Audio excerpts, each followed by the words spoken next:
warahmatullahi wabarakatuh. Perkenalkan, nama saya Fahriana Kurniawati, instansi SMKN 1 Tapin Selatan. Saat ini saya sedang mengikuti program pendidikan profesi guru dalam jabatan tahun 2023 batch 1 LPTK UIN Antasari Banjarmasin. Hari ini saya akan melaksanakan uji kinerja dengan judul Beriman kepada Rasul-Rasul Allah. Kepada Bapak Ibu penguji, selamat menyaksikan. Assalamualaikum warahmatullahi wabarakatuh. Waalaikumsalam warahmatullahi wabarakatuh. Apa kabar kalian semua? Baik. Alhamdulillah dalam keadaan baik. Alhamdulillah pada hari ini kita dapat bertemu kembali dalam mata pelajaran pendidikan agama Islam dan budi pekerti. Sebelum kita membuka pelajaran kita hari ini, alangkah baiknya kita awali dengan berdoa bersama yang akan dipimpin oleh Ananda Dika. Dipersilahkan. Sebelum memulai pelajaran, alangkah baiknya kita berdoa. Berdoa mulai.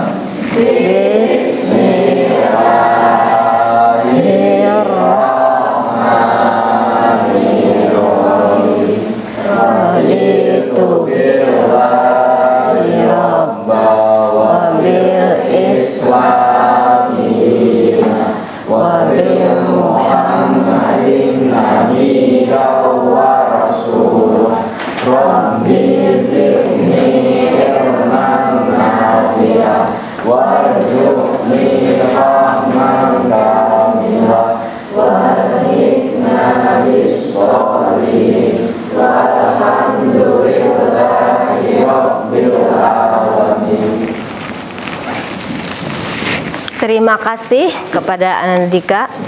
Mudah-mudahan dengan diawali doa tadi, pembelajaran kita hari ini berjalan dengan lancar. Berikutnya Ibu akan mengabsen, mengecek kehadiran kalian hari ini.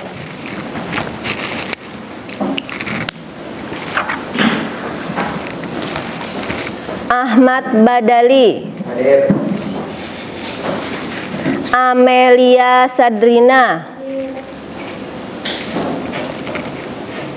Angelina Anggrain Hapsah. Aulia Ikrimah. Dika Aditya Pradana. Dinda Alyarianti. Fatimah Az-Zahra. Gina Raudatul Jannah. Ya. Alhamdulillah pada hari ini hadir semua. Sebelum kita memasuki kepada materi kita hari ini, alangkah baiknya kita mengingat pembelajaran kita pada minggu yang lalu, yaitu materi tentang kepengurusan jenazah. Kita ulang sedikit tentang materi kita. Kemarin kita mempelajari tentang kepengurusan jenazah. Ada 4 kewajiban yang harus dilaksanakan oleh seorang muslim terhadap jenazah muslim yang sudah meninggal. 4 kewajiban tersebut apa aja? Sebutkan. Yang pertama, yang kedua, yang ketiga, yang keempat, alhamdulillah masih ingat. Untuk pertemuan kali ini kita akan membahas tentang Rasul-Rasul Allah dengan judul meneladani Rasul Allah dengan perilaku santun. Adapun tujuan yang ingin kita capai pada pertemuan kali ini, yang pertama menjelaskan makna iman kepada Rasul-Rasul Allah. Yang kedua menyebutkan dalil tentang perintah beriman kepada Rasul Allah. Yang ketiga mengidentifikasi sifat Rasul Allah. Yang keempat menganalisis tugas Rasul Allah. Yang kelima menyebutkan hikmah beriman kepada Rasul Allah. Dan yang keenam demonstrasikan hafalan nama-nama Rasul. Di sini ada beberapa gambar. Ibu minta tolong amati gambar di bawah ini. Ada 4 gambar. Bagaimana pendapat kalian tentang gambar di atas kalau dihubungkan dengan iman kepada Rasul-Rasul Allah? Yang pertama, situ ada gambar yang menjelaskan tentang kantin kejujuran. Ini berarti berhubungan dengan sifat Rasul, yaitu amanah. Iya, amanahnya bisa dipercaya. Yang kedua, gambar yang kedua ini menunjukkan sifat Rasul yang berarti fatonah, yang artinya cerdas. Jadi setiap kita dituntut untuk cerdas sesuai dengan sifat Nabi yang dicontohkan.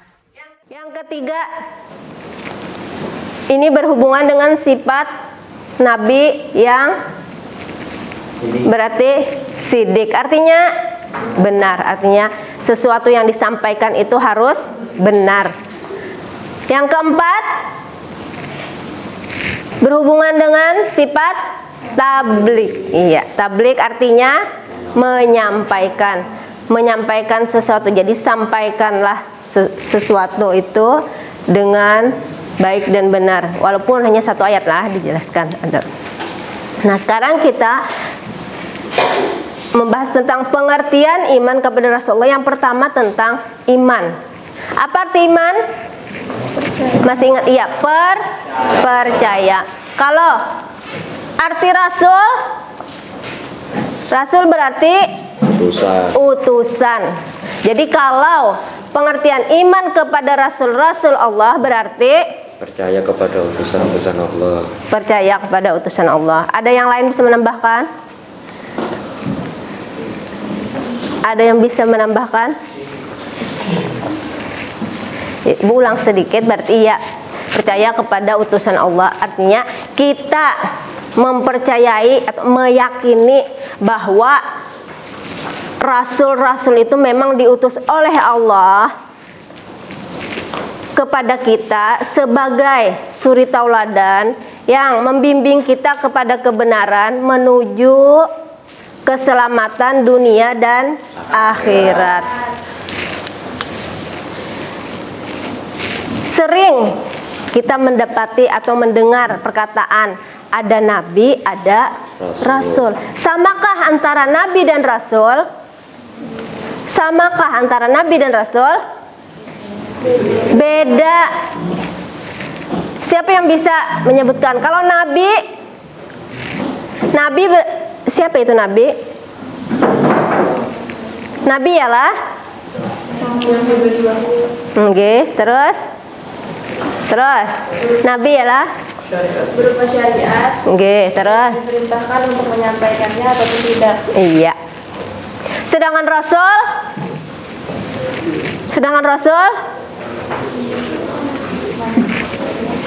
Seorang manusia diberi wahyu berupa syariat dan diperintahkan untuk menyampaikan kepada umat manusia. Iya, berarti bedanya antara nabi dan rasul.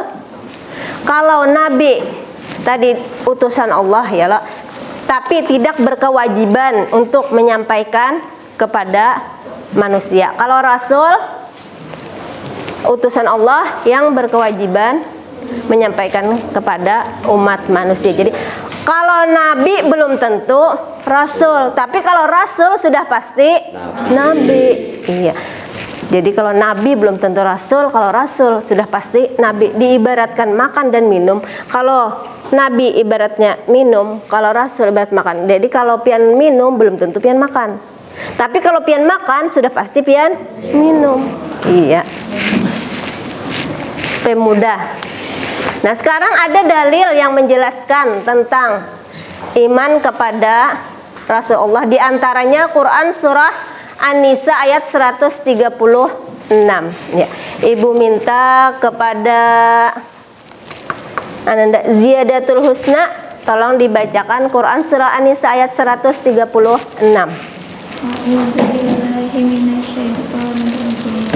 Bismillahirrahmanirrahim. Ya ayyuhallazina amanu aminu billahi wa rasulihi wal kitabi billazi nazzala ala rasulihi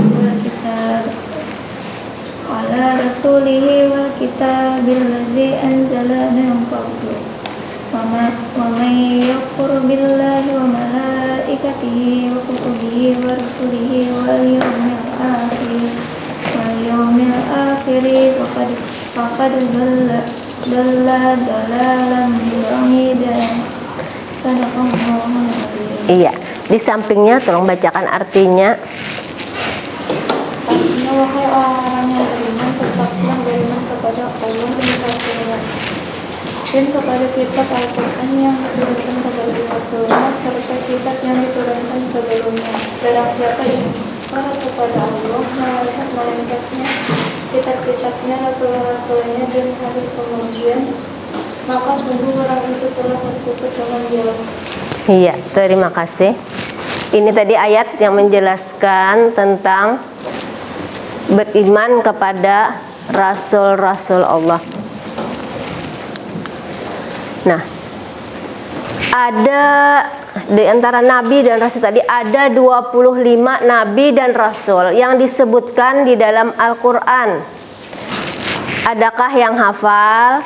Adakah yang masih ingat 25 nabi dan rasul?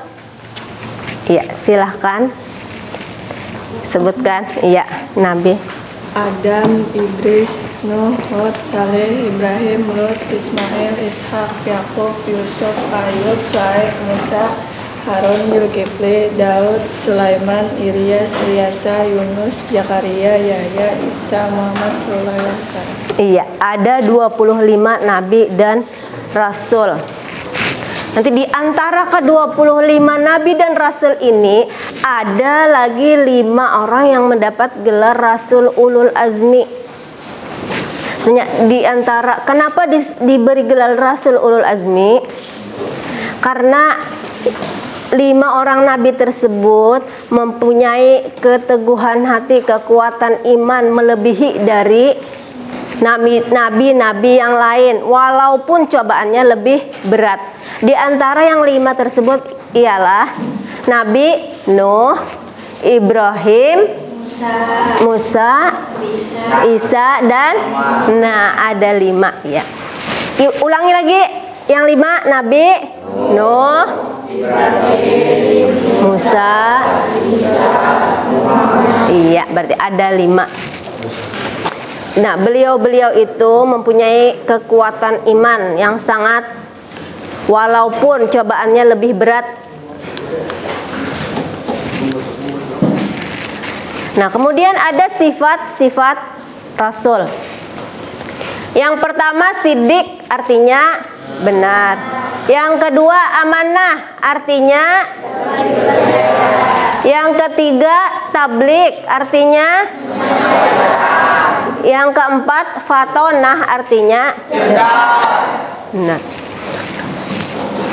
iya, ada 4 sifat yang wajib diketahui bahwa itu sifatnya Rasul.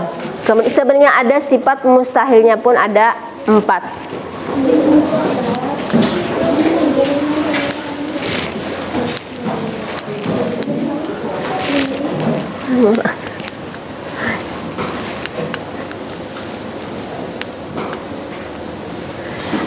Nah, adapun hikmah dari beriman kepada kepada rasul-rasul Allah ini, yang pertama sebutkan hikmah apa yang dapat kita menambah sempurna iman seseorang. Oke, yang kedua Terdorong untuk mencapai dalam Islam. Iya, yang ketiga Terdorong untuk melakukan perilaku sesuai dengan baik. yang keempat Memiliki keteladanan dalam kehidupannya. yang kelima Mencintai para rasul dengan cara mengikuti dan mengamalkan ajarannya. ya, yang keenam Mengetahui hakikat dirinya bahwa ia diciptakan untuk mengabdi kepada Allah. iya. Itu tadi hikmah dari sekarang setelah Ibu jelaskan tadi, tugas kelompok. Tugas kelompok ini akan Ibu bagi 3 kelompok. Yang pertama, cari bukti sejarah bahwa Rasulullah itu bersifat sidik. Sidik, amanah, tablik, fotona, sertakan dalil yang menjelaskan sifat tersebut. Misal sidik. Sidik itu artinya benar. Nah, dari sidik tadi mungkin ada cerita Nabi tentang sifat sidik itu, dan kemudian jelaskan ayat yang menjelaskan tentang cerita tadi. Nah, sekarang silahkan kalian kerjakan tugas kelompok ini dengan sebaik-baiknya. Kemudian kalau sudah selesai didiskusikan dengan teman sekelompoknya. Kalau sudah selesai didiskusikan, nanti kita presentasikan per kelompok. Ya, dipersilahkan.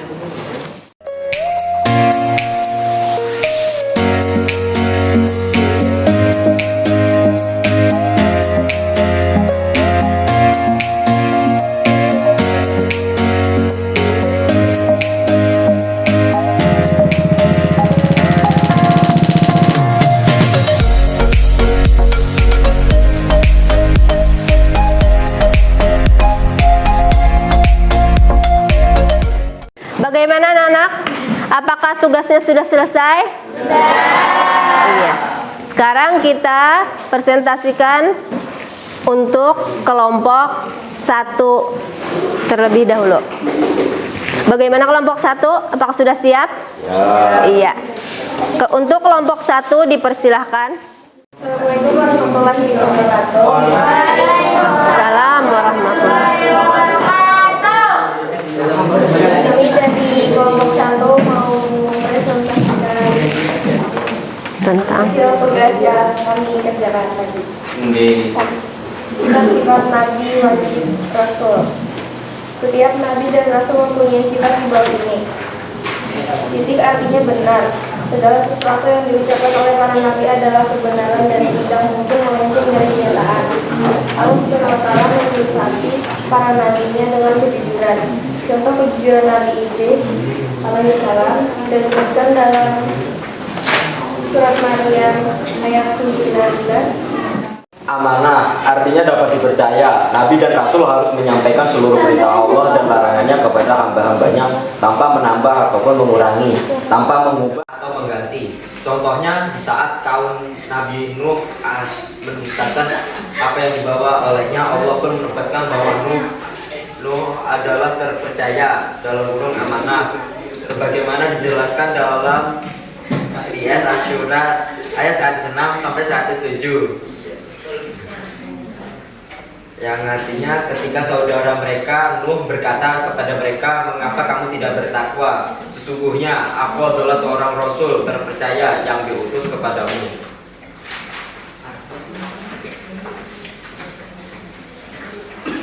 Demikian, apakah ada pertanyaan? Kami dari kelompok 3. Jelaskan sifat Nabi sidik dan sebutkan dalilnya.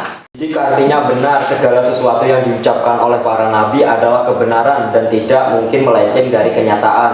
Allah Subhanahu wa Ta'ala menyifati para nabinya dengan kejujuran.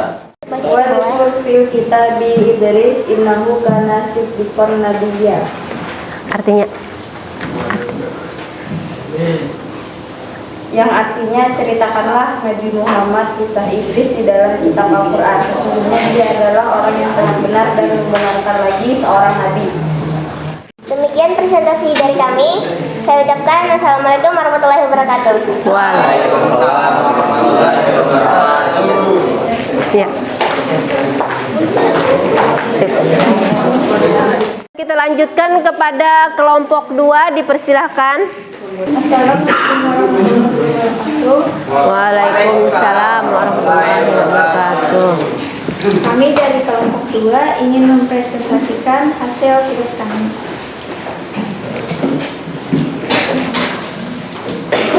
Sifat mustahil, sifat yang tidak mungkin dimiliki seorang rasul. Adapun sifat mustahil rasul adalah pertama, sidik, artinya berdusta. Maksud dari kata kizib yaitu rasul tidak mungkin berdusta dalam ucapan maupun perbuatan. Kedua, lagi untuk karena bahwa namanya itu hanya bahwa itu ialah wahidu. Artinya, kawanmu Nabi Muhammad tidak sesat, tidak keliru, dan tidak pula berucap tentang Al-Quran dan penjelasannya berdasarkan hawa nafsunya. Ya, Al-Quran itu tidak lain kecuali wahyu yang disampaikan kepadanya. Yang kedua, khianat, artinya ingkar janji. Maksud dari kata khianat yaitu Rasul tidak mungkin berkhianat kepada yang telah diamanahkan kepadanya. Ittabi ma'uhiya ilaika min rabbika la ilaha illa huwa wa aqib anil musyrikin. Artinya, ikutilah apa yang telah diwahyukan kepadamu Nabi Muhammad dan Tuhanmu. Tidak ada Tuhan selain Dia. Kalau ada dari kelompok yang lain mau ditanyakan, dipersilahkan. Sebutkan sifat-sifat mustahil bagi Rasul, kemudian apa yang dimaksud dengan balada, jelaskan. Iya, sebutkan dulu. Sifat mustahil, pertama kizib, yang kedua khianat, yang ketiga hikmah, yang keempat balada. Ya. Balada artinya bodoh. Maksud kata balada yaitu Rasul tidak mungkin itu bodoh. Rasul adalah pribadi yang cerdas. Uzal afwa wa murbil urfi wa aqid anil jahilin. Artinya jadilah pemaaf, perintahlah orang-orang pada yang makmur dan berpaling dari orang-orang bodoh. Ya. Bagaimana? Penanya? Puas? Demikian tadi presentasi dari kelompok 2 yang menjelaskan tentang sifat mustahil bagi Rasul. Kita lanjutkan kepada kelompok 3. Dipersilahkan. Assalamualaikum warahmatullahi wabarakatuh. Waalaikumsalam warahmatullahi wabarakatuh. Kami dari kelompok 3 ingin mempresentasikan tentang tugas Rasul, yang artinya berdasarkan penafsiran Quran Kementerian Agama, tugas Rasul yakni sebagai sosok pembawa berita, gembira, memberi peringatan, menyampaikan ajaran-ajaran Allah untuk menjadi pedoman hidup. Dan yang selanjutnya akan disampaikan oleh rekan saya.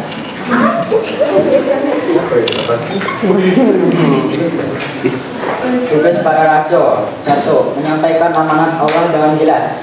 Para rasul adalah duta-duta Allah yang diutus kepada para hambanya. Mereka adalah para pembawa wahyu Allah. Tugas utamanya menyampaikan amanat yang diembannya kepada manusia. 2. Menyuruh umatnya pada Allah. Para rasul mempunyai tugas untuk menyuruh pada umatnya agar menyembah Allah Subhanahu wa Ta'ala. 3. Membawa kabar gembira dan memberi peringatan.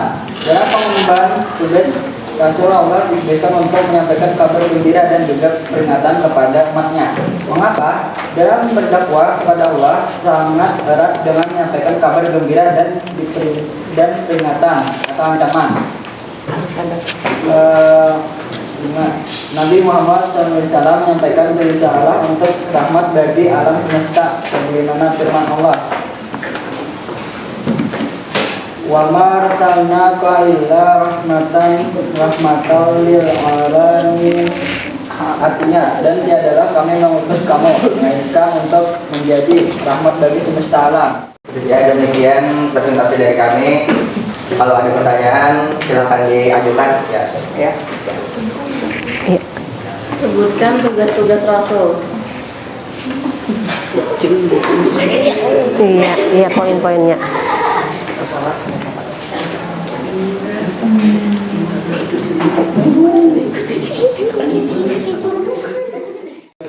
Para rasul sebagai berikut: menyampaikan amanat Allah dengan jelas, menyeru umatnya kepada Allah, membawa kabar gembira dan memberikan peringatan, menyampaikan risalah untuk rahmat. Jadi intinya tugas para rasul itu adalah untuk menyampaikan ajaran-ajaran Allah, membawa berita gembira, memberi peringatan, Jadi salah hilaf mohon maaf. Saya akhiri. Wassalamualaikum warahmatullahi wabarakatuh. Waalaikumsalam warahmatullahi wabarakatuh. Iya.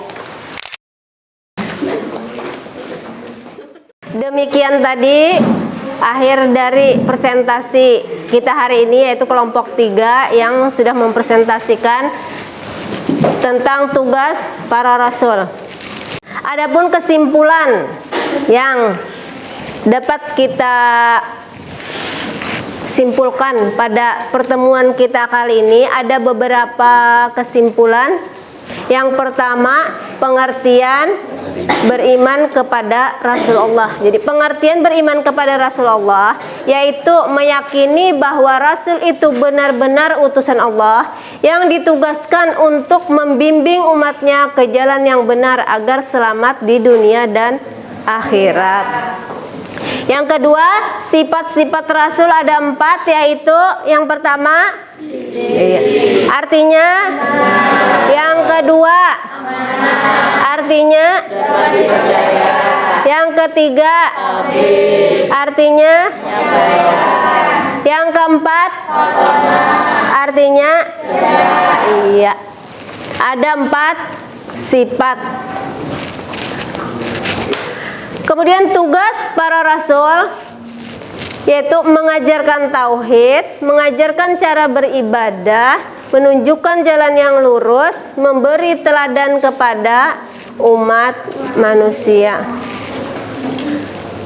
Makin sempurna imannya, terdorong untuk menjadikan contoh dalam hidupnya, terdorong untuk melakukan perilaku sosial baik, memiliki teladan dalam hidupnya, terus mencintai para rasul dengan cara mengikuti dan mengamalkan ajarannya, mengetahui hakikat dirinya bahwa ia diciptakan untuk mengabdi kepada Allah. Demikian untuk pertemuan kita hari ini. Adapun untuk minggu depan kita masih ada tugas untuk minggu depan bagi yang belum hafal. Tadi ada mendemonstrasikan hafalan tentang Nabi tadi. Jadi bagi yang belum hafal 25 Nabi dan Rasul, untuk minggu depan kita hafal satu persatu. Jadi untuk pertemuan minggu depan kita masih melanjutkan pembahasan tentang ini. Untuk menutup pertemuan kita hari ini, kita akhiri dengan berdoa yang kembali Ibu mintakan kepada Anda Dadika untuk memimpin doanya. Sebelum mengakhiri pelajaran hari ini, mari kita berdoa agar ilmu yang kita dapatkan hari ini berkah. Doa mulai.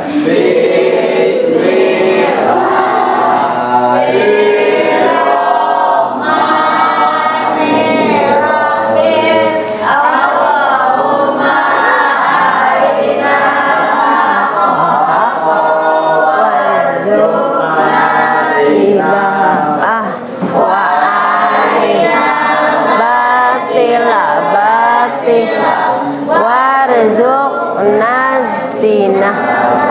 wal hikmah bis-sholihin walhamdulillahi rabbil alamin. Demikian pertemuan kita hari ini. Marilah kita tutup bersama-sama dengan membacakan hamdalah. Alhamdulillah. Ya, semoga berkah, salah hilaf mohon maaf. Wabillahi taufik wal hidayah. Assalamualaikum warahmatullahi wabarakatuh. Waalaikumsalam warahmatullahi wabarakatuh.